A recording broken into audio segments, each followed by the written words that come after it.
Wake up every morning with the sun, with the blue sky, with the bird, singing, with the sound of the ocean.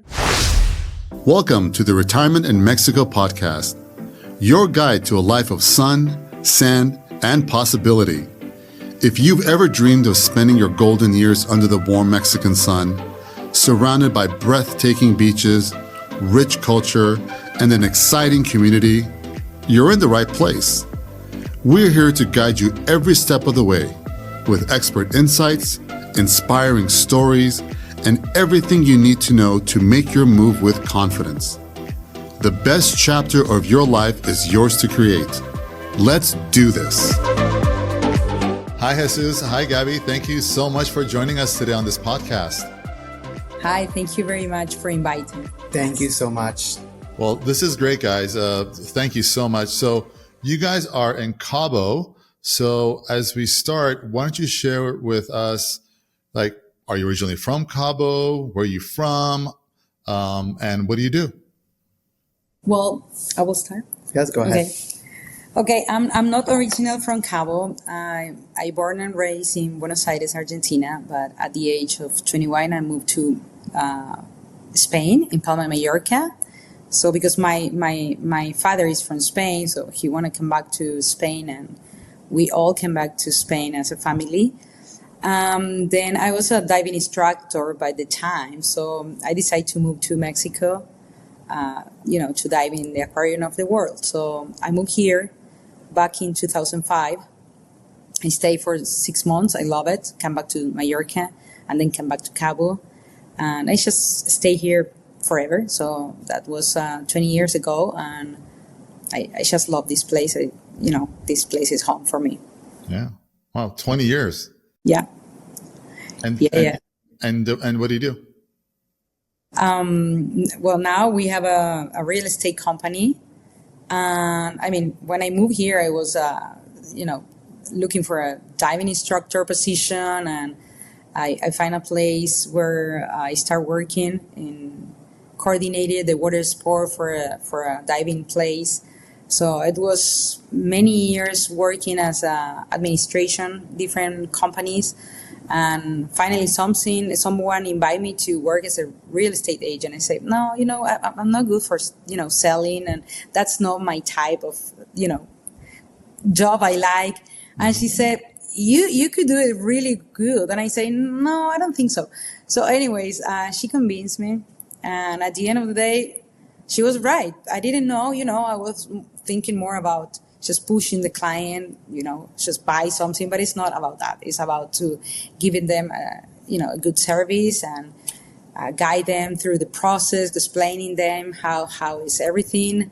And at the end of the day, that's, what I like, help people, assisting them on the process. So I was completely different of what I thought at the beginning, and I love it. So this was back in 2017. So yeah.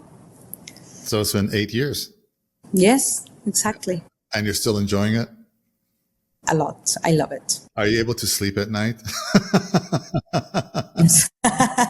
No, yes. With the time you start to manage the stress differently. And sometimes, depending on the deals, but yes. Yeah. Yes. All right, cool. And Jesus, what about you? So I'm originally from Mexico. However, I did grow up in the States, so I lived in California. I was a few years in LA, and then Northern California in Sacramento. And then eventually I ended up moving to Cabo about 8 years ago, just following on kind of the family where they saw potential for a more relaxed lifestyle, but also some very good work opportunities. And I fell in love with this place. It's beautiful. It's well connected, so you can get all around the States, Canada, Mexico so easily. And so we've been in real estate. I've been in real estate for 5 to 6 years now.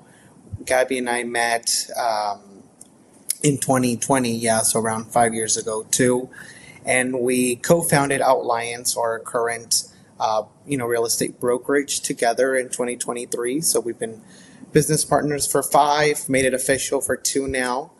But yeah, Cabo is the place I'll stay, and I'm just in love with it. Well, congratulations on your partnership. That's great. Thank you. Thank you. Yeah. So is it just you guys in the company, or do you have other team members? Yeah, so we have a few agents. It's a total of us 10 agents, other top producing great agents with different backgrounds. Sold from Ecuador. We have Nolan also from the States, people from Mexico, from Canada. So it's nice that it's a kind of multicultural team. Like an international team.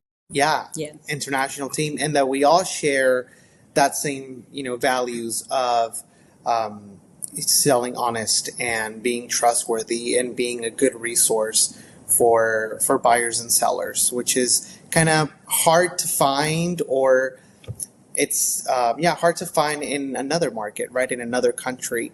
So we really try to set up a team that showcases those values. Yeah. Well, I think when you're buying in a different country, that's nerve-wracking as it is. It's exciting. At the same time, it's nerve-wracking because you want to find reputable agents or an agency that that's going to look out for your best interest, and having the right team, the right people, as I call on the bus, the right team members. It's really key to have that strong collaboration with your team members and to make sure everyone's aligned. So, well, congratulations. That's great. I'm happy for you guys. Thank you. So do you guys primarily focus on rentals or sales? Sales. Sales. And where exactly is your office located in Cabo? Our office is located in downtown, just like 2 blocks from the marina and maybe 3 blocks from the Medano Beach, which is a popular beach. So it is a plaza in downtown, and we are just right there. So it's easy to find it. When you say downtown, that's in Cabo San Lucas or the other? Yeah, sorry. Cabo San Lucas downtown, yes. Downtown. Okay, cool. Yeah. And so what's the market like now? You guys have been in business. Well, you've been, Gabby, they're in business for 8 years, and Jesus, you've been in business 5 or 6 years. So let's just say in the last 5 years, how has the market shifted? Good or bad? Have things been growing? Have things slowed down? So what's the current environment like now? Well, when I started in real estate, business was more like buyer's market. After COVID, I think we all feel the same. A lot of people wanted to go out from the United States, come here with the low interest rate in the United States. A lot of people take home, equity from their homes and come here and buy the second home, because basically that is our market, the second home. So it was a boom and was a lot of sales. It becoming a seller's market, and we almost don't have any inventory to sell. So it was a lot of pre-construction. But after the 24, after the elections, is the market start cool down last year because of the election. Normally that's normal, and so we expect this year to boom again. And like right now, with everything is happening in the United States, because at the end of the day, Cabo, we have a lot of people coming from the United States, some from the Canada and some Mexican as well, but our majority of buyers coming from the United States. So I think it's slowed down right now. It's a buyer's market again. We have a lot of inventory in the market, but not many buyers. Let's see what happens. What do you think?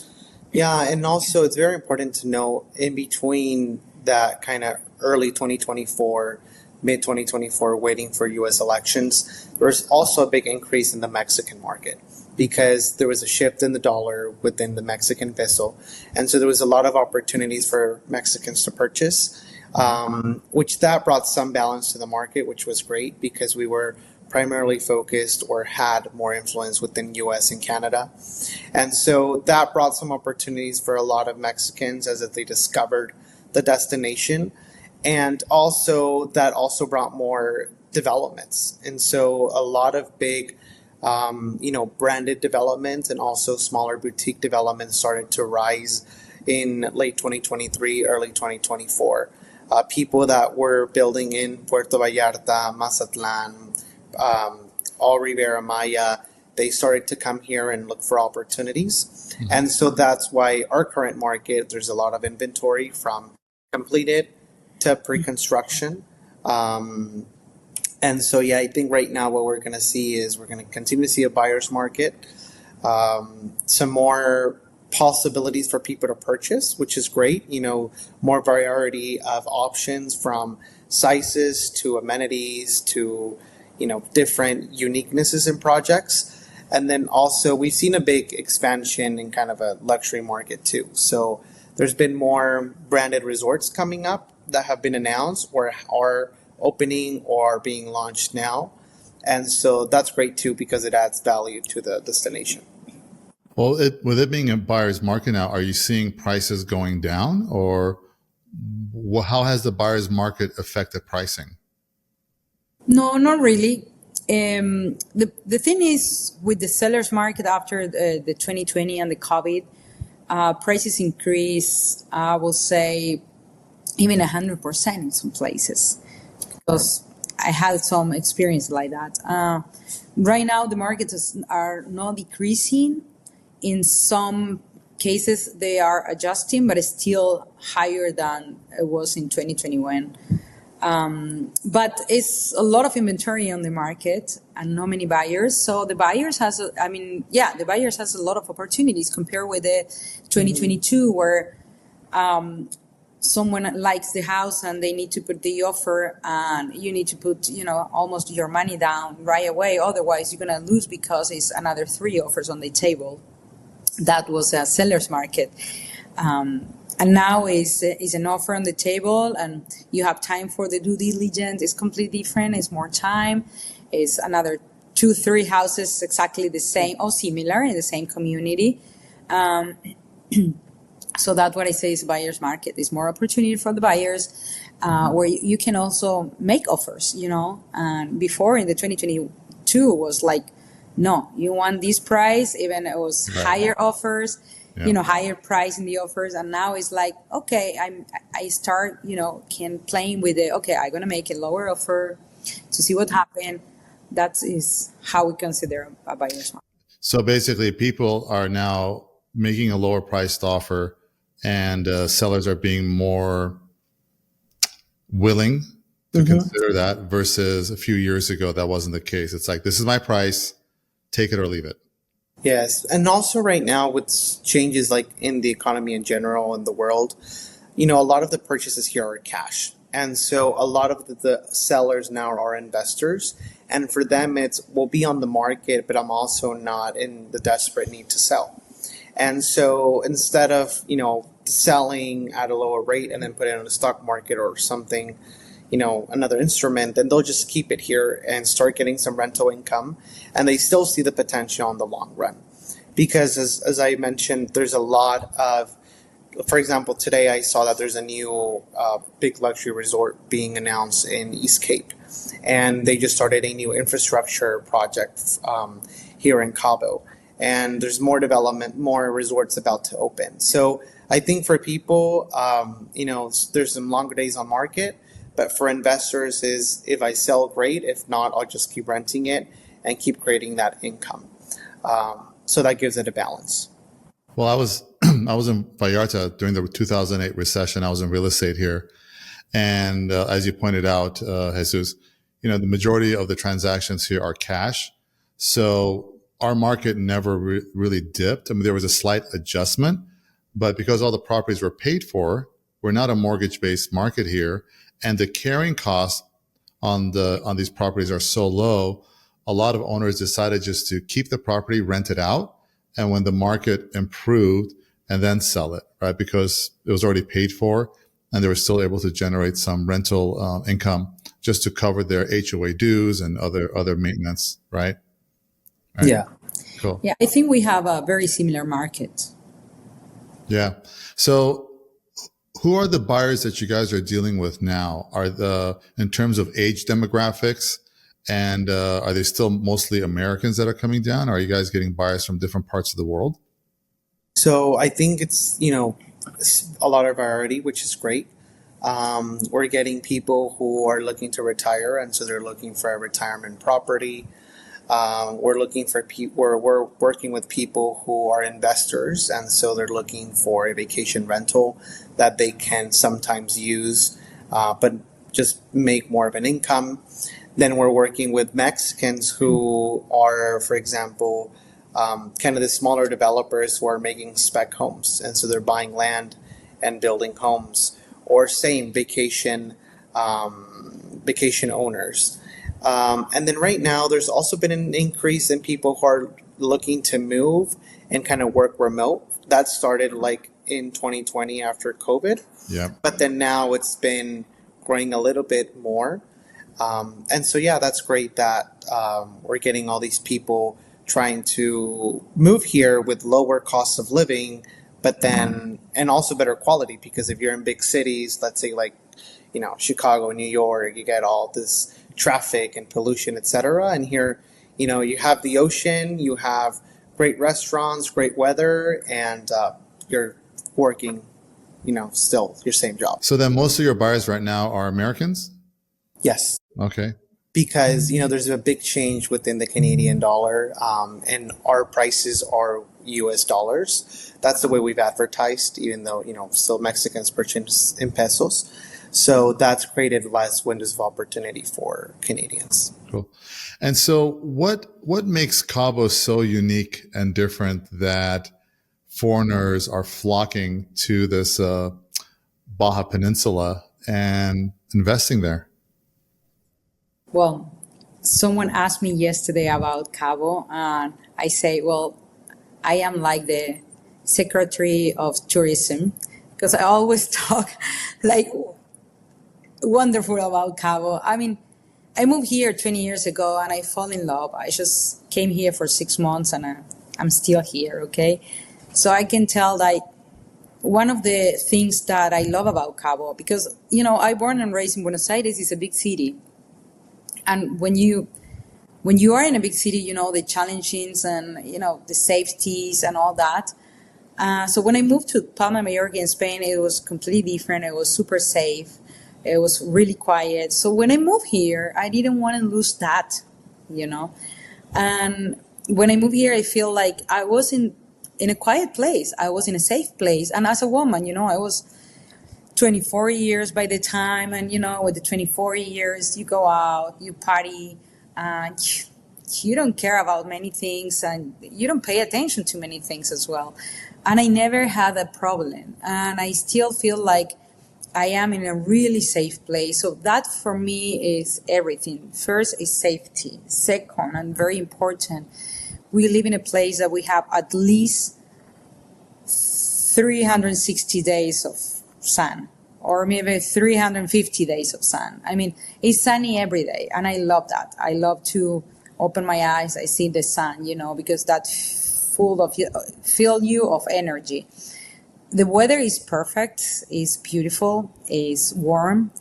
Winter, summer is dry, so you don't feel nothing hurt. So when my parents come here, my mom say, "Oh, I don't feel anything," compared with Mallorca, that is very humidity. It's a lot of humidity there. So the ocean is beautiful. If you are an outdoor person, that I am, is a lot of things to do.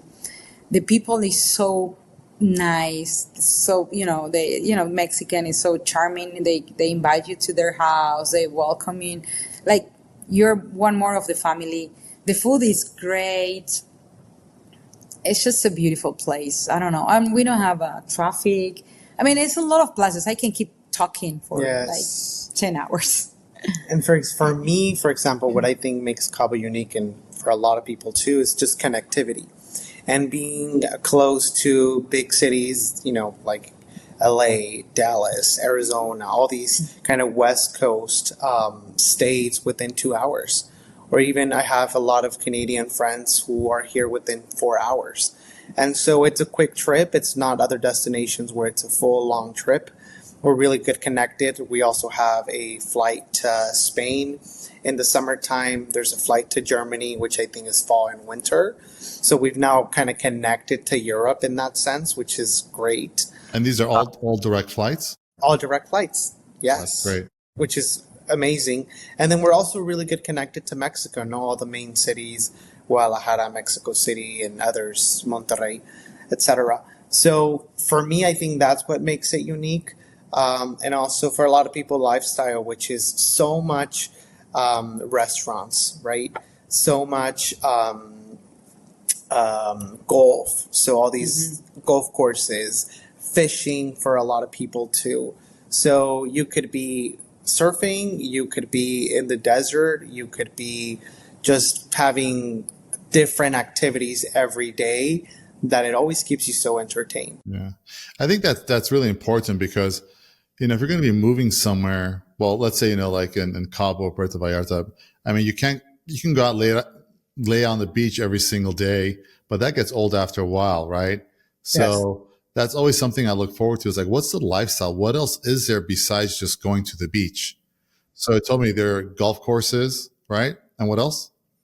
So golf courses, there's a lot of restaurants, and this last year we had the Michelin Guide come to Mexico for the first time, and they started in Cabo. And so we've had multiple restaurants be Michelin star and then Michelin recommended. So the culinary experience is big. We have a big art walk in San Jose on Thursdays and now in Cabo on Fridays and Sundays. So there's a lot of local artists from, painting, sculptures to different craftsmanship. What else, Gabby? You worked in the tourism industry for some time. No, I never worked. She's ambassador. Yes. Yes. No, and also, for example, fishing. If you like fishing, it's one of the best places in the world to do deep sea fishing. If you're a surfer, we have waves all year round. In the winter, you go to the Pacific side. In the summer, you come here to the Sea of Cortez. So it's perfect. If you are a kite surfer, in La Ventana and in Los Barriles is very popular, I will say, since November all the way to March is Study the Wind, and it's perfect for kite surfing. It's one of the best places in the world. If you like hiking, we have a lot of trails, really good. If you like mountain bike, the same. I mean, it's really good for outdoor people. If you like camping, because we have, a lot of beaches, but it's kilometers and kilometers of desert beach. No one is there. You're going to find like donkeys and cows. No, really. We have those here too. Yeah. And roosters. You guys have roosters? Yeah, we do. So, but it's so cool. Even we have some people, they don't know, but we have the waterfalls, we have the hot spring, those places. Where are the waterfalls? In Santiago. So it's like an hour and a half from Cabo San Lucas, for example. Is that north? It is east. East. So you pass San Jose del Cabo, and then you take the road all the way. If you go to La Paz in the old way, and you're gonna find Santiago, and then you entrance to the downtown, and then a little bit like another 15-20 minutes, you will find the waterfall, the hot springs, a couple of hot springs there. So it's completely another world there, and it's just beautiful. So it's so many things to do that people. If you like outdoor, this is a playground. For outdoor. It sounds good. It sounds like you guys had this like a little ecotourism there. Yes. And, right. Another big thing too is I think kind of the people, because Gabby, you mentioned, Mexicans, they're normally very welcoming, or we're very welcoming. Yes. But there's just so much people from all around the world here. Mm-hmm. It's not only U.S. and Canada. You're getting a lot of people from Spain, Argentina, Venezuela, Colombia, Lebanon, France, Australia. Yes. Yeah. So it's just so much people that even as a kind of community, you're having dinner and it's 4 to 5 people from different backgrounds. And so it makes it so rich in conversations, but then, also in all types. And so that's something that I think is really cool and that I like. Yeah, that's beautiful because I can be sitting in a table with 6 different nationalities, and that's great. Wait, 6 different personalities? Nationalities Nationalities. Oh, okay. and personalities as well, which is Probably. also great. After a few bottles of wine, I'm sure the personalities will come out. So, I mean, Cabo is like virtually like on the tip of the peninsula. So you've got the Gulf of California on one side, and then you've got the Pacific, right? So, what's the real estate like on both sides? Is it mostly on one side versus the other? Well, so we have Cabo San Lucas, we have San Jose del Cabo, and the corridor in the middle.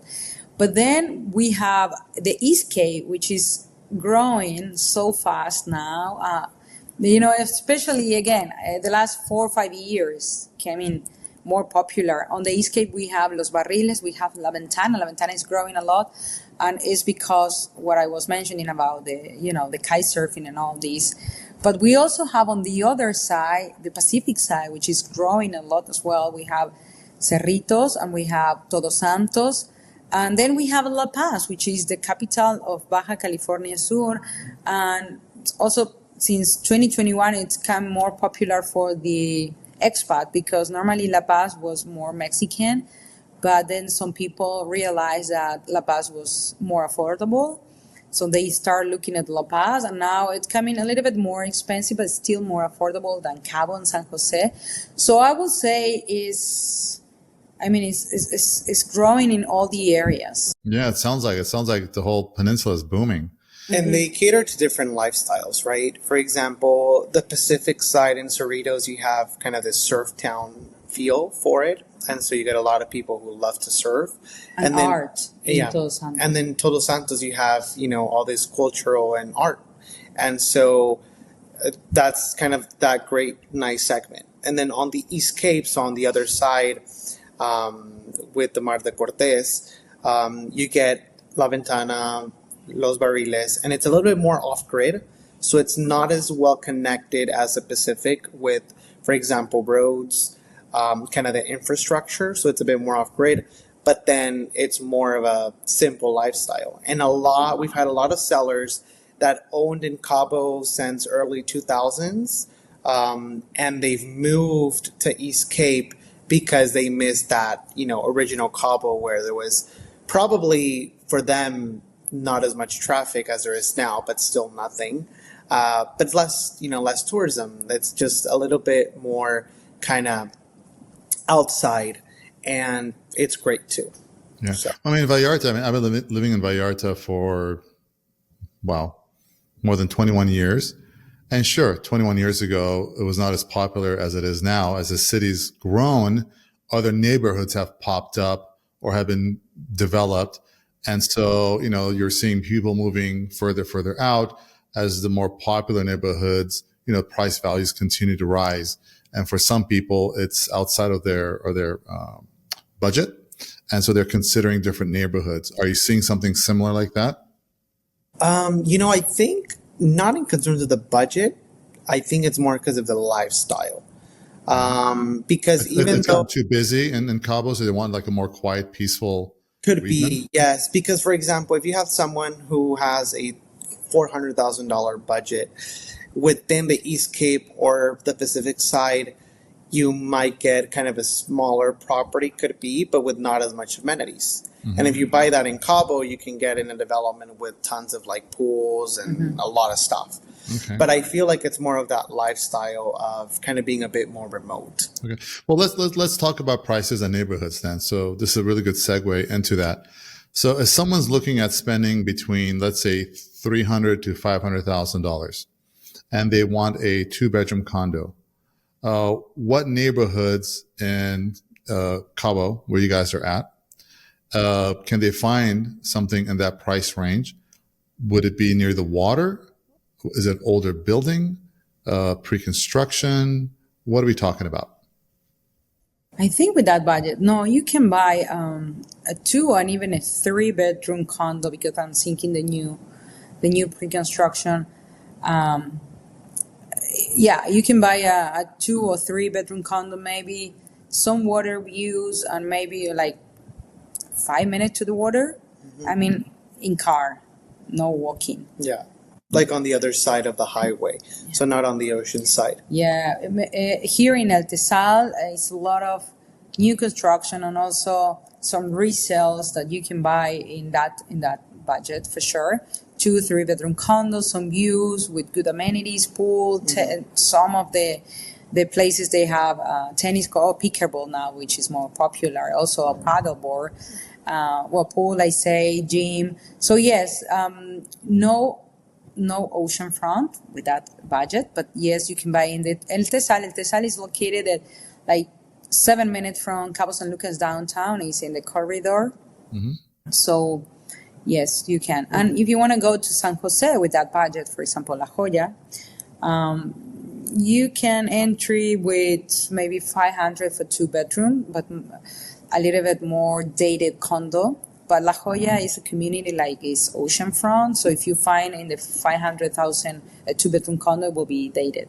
Okay. Yeah. Well, so in that same price range between 300 and 500,000, if someone's looking for a house, what are some of the neighborhoods that or regions or gated, developments offer that, and how far? Where would that be exactly, and how far from downtown?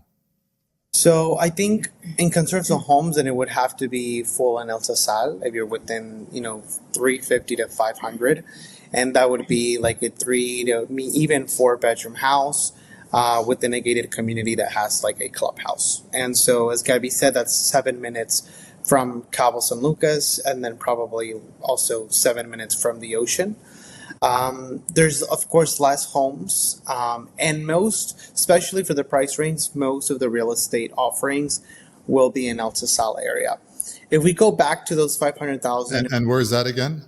El Tesal is in Cabo San Lucas, and it's on the mountain side, so on the other side of the highway, across from the ocean. So you get some nice views from up there? Yes. Yeah. Is it a big master plan community, or is it like a small gated community? No, it's like a subdivision, I'd say, or like an area of Cabo.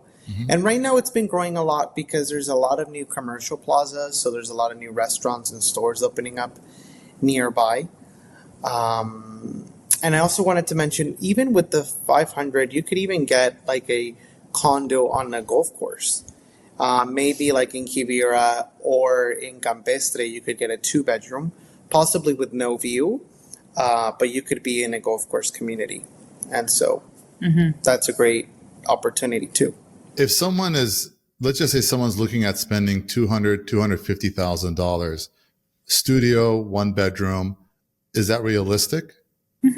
Yes. Yeah, 1 bedroom. And where would that be? Again, in El Tesal area, you can buy a 1 bedroom condo for 250,000, 200,000. Maybe inside of Quivira. Quivira is like 15 minutes from Cabo San Lucas downtown, and it's a big community with tons of amenities. Maybe you can buy a studio there for 250. But you're and inside. How big of a studio would you say that would be? So that's like 600 square feet, but you have access to a beach club, and there's like more than 20 restaurants nearby and a golf cart ride. You have a golf course and a second golf course under construction. So it's like whole of a resort style living. That's great. I mean, I used to rent a 600 square foot apartment when I first moved to Vallarta, and that's comfortable. Yeah. It's comfortable. Totally. So what should buyers consider when choosing a neighborhood in Cabo? Safety first. So many of our clients, they ask to guide them to, for the best neighborhood. It's like the places, you're going to be quiet, because some people, like, for example, we have a lot of retire, and they say, I don't want the music loud. When they talk about Cabo San Lucas, they think they will have, the Ring breakers everywhere. Yeah, like the music, like don't hear. And then it's not like that. No. For example, again, El Tesal is located like 7 minutes from downtown. And it is in the corridor, so here is quiet. It's a safe neighborhood. I mean, in general, Cabo is super safe. but like everywhere there are areas. So they're looking for that first. So they ask, where is well located, that you have supermarket nearby. Some people are looking also for school because they move here with all their family and they need to put the kids on the school. So in El Tesal area, you have the schools, you have Costco, you have supermarkets. So We have a Costco. yeah, very important. Yeah. Ours has an ocean view, though. Not sure yours does. Yours has an ocean. You have an Ocean View Costco. Yes. Beautiful ocean view. Well, we have an Ocean View OXXO, which is like a 7-Eleven. We have a Not quite the same. Costco from you're at the Costco food court. You have a view of the arch from the parking. It's stunning. You guys are so spoiled. I know. All right. Well, since we're talking about all these different developments, if somebody says to you guys, "Hey, I'm looking at spending around $300,000, $400,000. It's going to be a vacation home, and I want to be able to generate income. So it needs to rent out quite frequently, right? I want to make some money on this property, and I'm looking at the property appreciating in value over the next 5-10 years. What 3 neighborhoods would you consider they should focus on?" So we're going to sound repetitive. I forgot the word, but possibly in El Tesal or downtown. There's a lot of new developments near downtown Cabo that have been growing, where you could possibly find like a 1-bedroom or even 2-bedroom, especially in pre-construction. So there's like 2 or 3 buildings under construction there. In that price range. Yeah, in that price range. And then also in downtown San Jose, there's a few 2 or 3 pre-construction buildings going up. And I feel like those specific areas would be strategic for income generation. Okay. So we need to consider 3 important things. One is people who want to rent a place, they want to be either have a view, have a lot of amenities, or have a walking distance to downtown. Those are the 3 most important things they're looking. So, for example, again, communities like Quibira, which you have tons of amenities, or something in downtown that you can just walk everywhere. Or in El Tesal, maybe you don't have those, but you rent a condo with good amenities and with a view. So that will be very popular. So we have here a couple of condominiums, for example, Vista Vela 2, which is behind Costco. So they're protecting their view because it's Costco in front. Ocean View condos, great views. Very, you walk to Costco, you don't walk to downtown, but you have good amenities as well. You have the gym, you have the pool is heated. So, that's great. Probably that is in the 500 range. But behind is Vista Vela 3, which is no view, but has tons of amenities. So maybe can find cheaper condo there and still generate money in rental. So. Okay, great. And what would you say are some of the common mistakes that foreign buyers make when they're purchasing a property? Good question. I probably say is because one of my answers to your previous questions was, what are you looking for in a community is the lifestyle.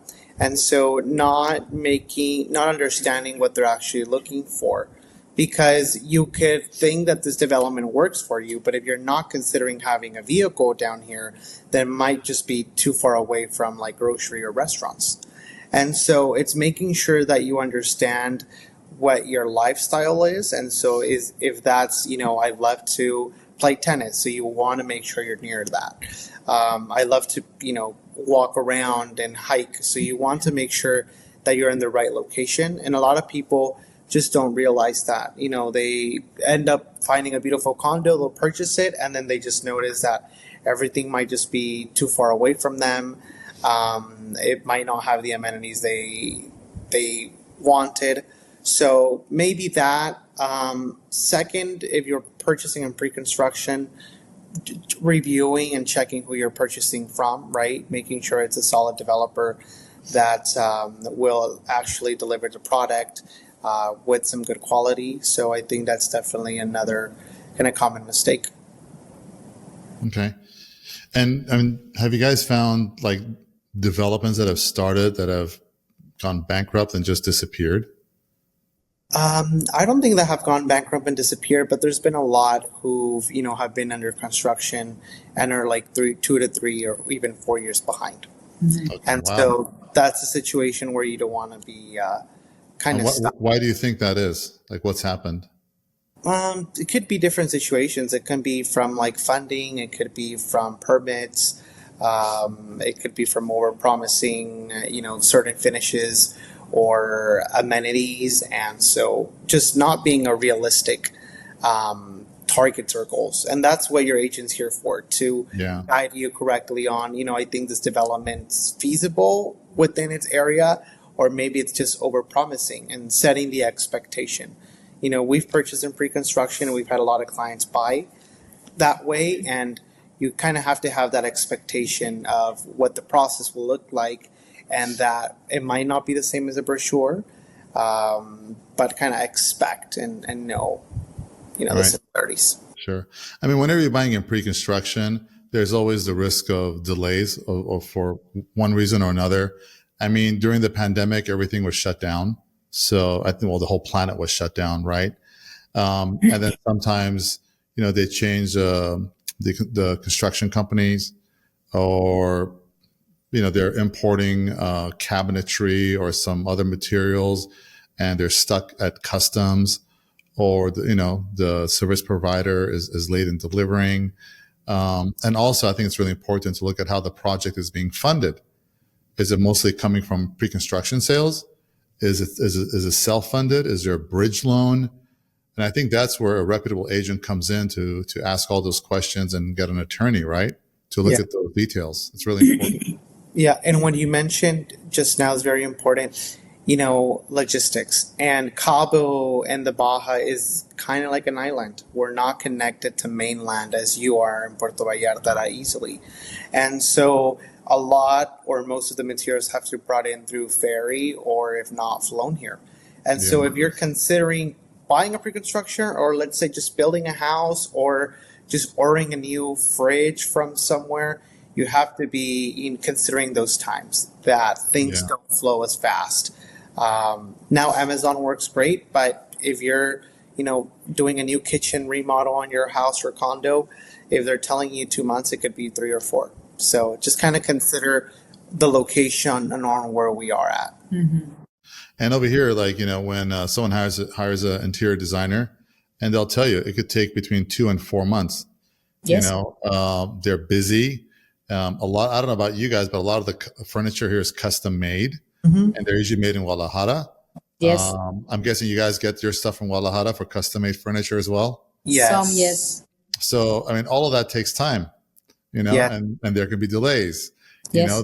They make the furniture, they use the wrong color or the wrong material, the wrong fabric, the wrong wood, it's the wrong size.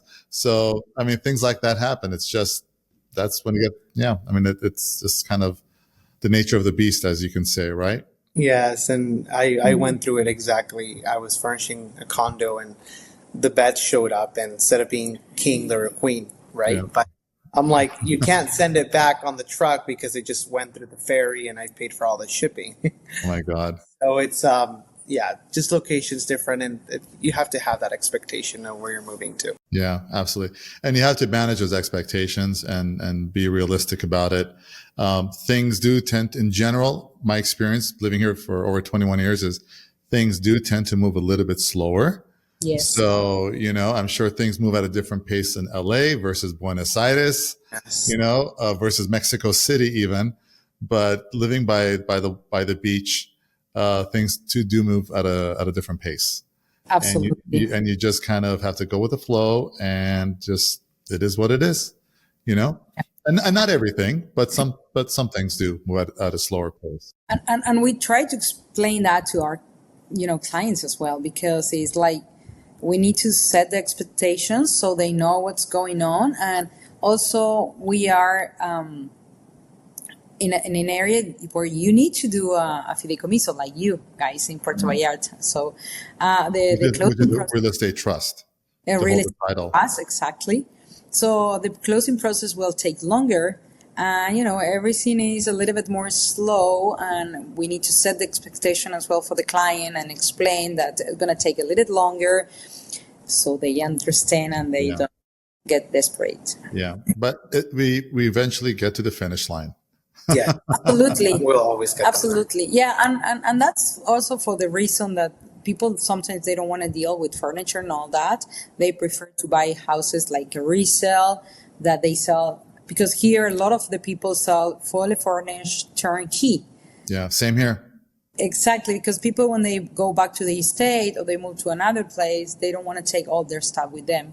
So this is a beauty, because some people want to have a turnkey house or turnkey condo, and we have a lot of those options. And it's like, you just need to bring your clothes and that's it. You have the house ready, no?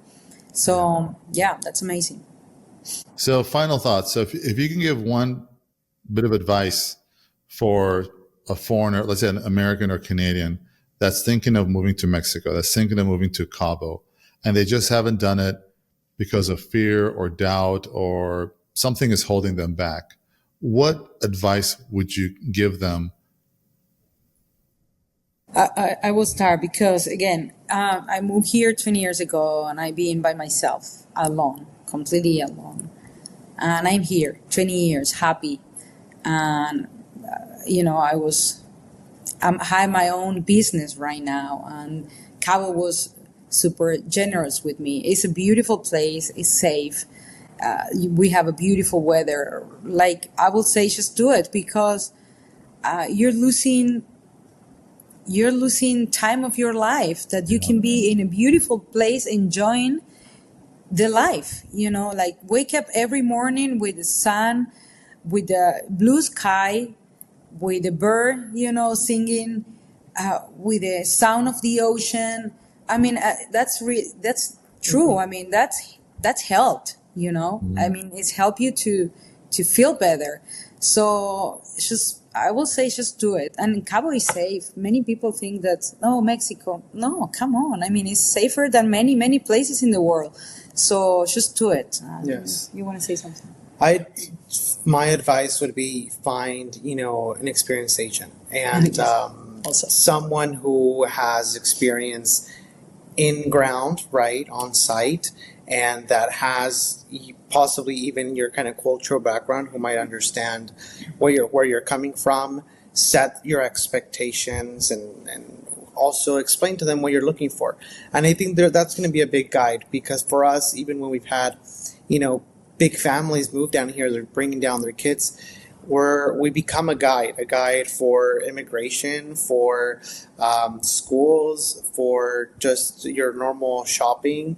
And so just make sure that if you're working with an agent or you're looking for someone, you kind of create that big relationship and bond with them, because it will be a great resource coming into the country, into the destination, and to get your things settled. And then you'll just create more friends and go from there. Yeah, exactly.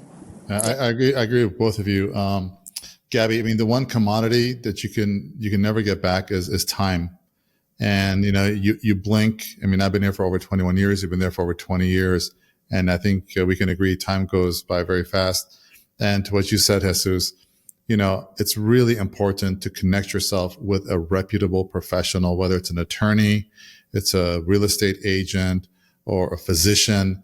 You just want someone who is experienced, who's on the ground, who's been there, and who's helped people just like all our foreign clients, to make this move.